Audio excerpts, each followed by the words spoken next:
অনেক দিন আগের কথা। বনি ইসরায়েলে এক বিখ্যাত বুজুর্গ ছিলেন। সর্বদাই তিনি ইবাদতে মশগুল থাকতেন। জিকির, তিলাওয়াত, তাহাজ্জুদ, ইশরাক কোনো আমলই বাদ দিতেন না। দিনের বেলা রোজা রাখতেন, রাতভর বিভিন্ন আমলে লিপ্ত থাকতেন। এভাবেই চলছিল তার নিত্যদিনের আমল। একদিন কিছু সংখ্যক লোক দরবেশের নিকট আগমন করল। উদ্দেশ্য হল তার কাছে একটি অভিযোগ পেশ করা। তারা বলল, হুজুর, ওখানে একদল লোক আছে, তারা একটি গাছের পূজা করে। লোকদের কথা শুনে দরবেশের চোখে মুখে ফুটে ওঠে ক্রুদ্ধ ভাব। দৃষ্টিতে ঝরে পড়ে অগ্নিস্ফুলিঙ্গ। উষ্ণ হয়ে ওঠে তার ধমনীর রক্ত। তিনি গর্জন করে বলেন, কি বললে তোমরা? আল্লাহর জমিনে মাখলুকের ইবাদত, বৃক্ষের পূজা? এ তো হতেই পারে না। আমি কখনো তা হতে দেব না। চলো, এখনই আমি নিজ হাতে গাছটি কেটে ফেলব। এই কথা বলে দরবেশ বিলম্ব করলেন না। তিনি একখানা কুড়াল কাঁধে নিয়ে গাছটি কাটার জন্য রওনা হলেন। কিছু দূর যাওয়ার পর শয়তানের সাথে দরবেশের দেখা হলো। শয়তান তখন বৃদ্ধ লোকের আকৃতি ধারণ করে এ পথ দিয়েই বিপরীত দিক থেকে আসছিল। শয়তান বলল, হুজুর, আপনাকে বেশ উত্তেজিত মনে হচ্ছে। কোথায় রওনা দিলেন? শুনলাম কিছু পথভ্রষ্ট মানুষ নাকি একটা গাছের পূজা করছে। সে গাছটি কাটতে যাচ্ছি। ও, গাছের সাথে আপনার কি সম্পর্ক? আপনি আবেদ মানুষ, ইবাদত করতে থাকুন। বাজে কাজে সময় নষ্ট করে লাভ কি? এটাও একটি ইবাদত। আমি ইবাদত নিয়ে পড়ে থাকব আর অন্যেরা আল্লাহর পরিবর্তে সৃষ্টির পূজা অর্চনা করবে? এ কিছুতে আমি বরদাস্ত করতে পারবো না। আমি এ গাছ কাটতে দিব না। তুমি দেওয়া না দেওয়ার কে? গাছ আমি কাটবই। ও, বললাম তো, এই গাছ আপনি কাটতে পারবেন না। আমার বুকে এক বিন্দু রক্ত থাকতে আপনি তা কাটতে পারবেন না। এভাবে আরও কিছুক্ষণ কথা কাটাকাটির পর এক পর্যায়ে উভয়ের মধ্যে হাতাহাতি শুরু হয়ে গেল। কেউ কাউকে ছাড়বার পাত্র নয়, কিন্তু শেষ পর্যন্ত দরবেশই শয়তানের বুকে চেপে বসলেন। এবার অবস্থা বেগতিক দেখে শয়তান অনুনয় বিনয় শুরু করল। এতে দরবেশের মন নরম হল। তিনি শয়তানকে ছেড়ে দিলেন। দরবেশের কাজ শয়তান যেন হাফ ছেড়ে বাঁচল। সে সোজা হয়ে দাঁড়িয়ে দরবেশকে আবার বুঝাতে লাগল। বলল, হুজুর, এ কাজ তো আপনার উপর ফরজ নয়। আপনি এ গাছের পূজাও করেন না। আল্লাহ তাআলা ইচ্ছা করলে কোনো নবীর দ্বারাও এ কাজ করিয়ে নিতে পারতেন। তোমার ওয়াজ কালাম শুনতে আমি রাজি নই। তুমি যাই বলো না কেন, গাছ কাটা থেকে কিছুতেই আমাকে বিরত রাখতে পারবে না। আবার উভয়ের মধ্যে মোকাবেলা হলো। শেষ পর্যন্ত পরাজয়ের গ্লানি শয়তানকেই বহন করতে হলো। সে কিছুতেই দরবেশের সাথে পেরে উঠল না। দরবেশ পূর্বের ন্যায় তার বুকের উপর চড়ে বসলেন। এ পর্যায়ে শয়তান একটি নতুন কৌশলের আশ্রয় নিল। কারণ সে বুঝল শক্তির জোরে কোনো অবস্থাতেই দরবেশকে কাবু করা যাবে না। সে বলল, দরবেশ সাহেব, এবার একটি আপোষের কথা শুনুন। আশা করি আপনি তা কবুল করবেন।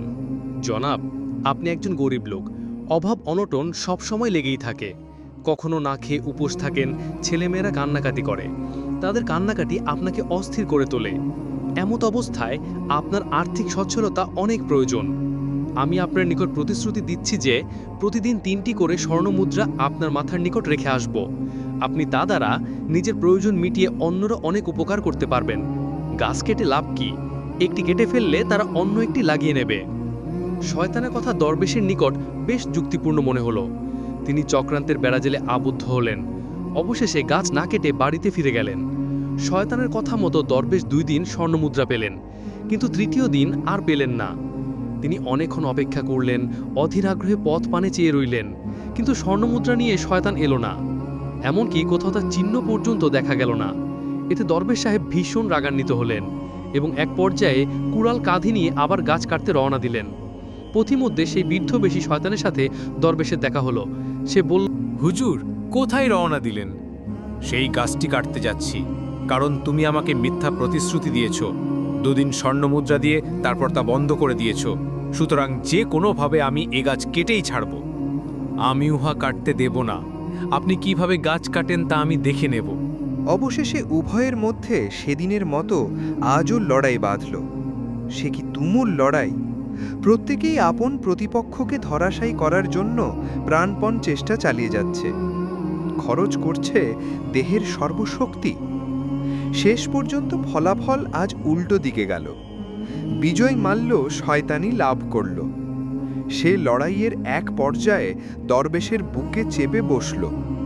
দরবেশ এবার নিরুপায়। তিনি শত চেষ্টা করেও শয়তানকে সরাতে পারলেন না। এতে তিনি বেশ আশ্চর্য হলেন। মনে মনে বললেন, সেদিন তুমি দুইবার তাকে পরাজিত করে বিজয়ের মালা আমিই পরিধান করেছিলাম, আর আজ তো আমি প্রথমবারই ধরাশায়ী হলাম। আপ্রাণ চেষ্টা করেও তার সাথে কুলিয়ে উঠতে পারলাম না। কি থেকে কি হলো কিছুই বুঝলাম না। এবার তুমি কি করে বিজয়ী হলে?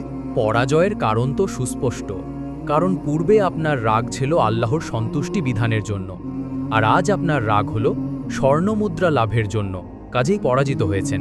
দরবেশ বুঝতে পারল যে সে স্বর্ণমুদ্রার লোভে পড়ে আল্লাহকে ভুলে গিয়েছিল, আর তাই আজকে তার ঈমানী শক্তি কমে গিয়ে শয়তানের কাছে পরাজিত হলো।